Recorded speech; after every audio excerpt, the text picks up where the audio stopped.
Can I just accept that I'm not a good leader? That is a comment by YNN. And maybe you are also saying that to yourself. I'm sorry, no, na umabot ka na sa conclusion na ganyan na hindi mo na talaga nakikita sarili mo as a good leader. I hope that you do not give up on yourself easily. At least, yung good thing sa'yo that you are aware that there are things na pwede ma-improve sa leadership mo, na baka nakikita mo na hindi mo na-hit yung mga targets. Siguro, a practical thing that you can do is that reflect more.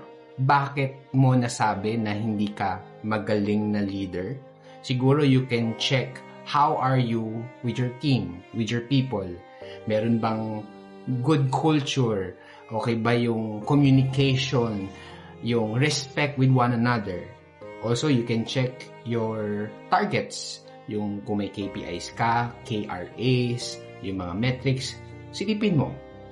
Also, you can check is ikaw ba na leader ay nag-adjust ka ba sa mga new environments, new changes, new policies, agile ka ba?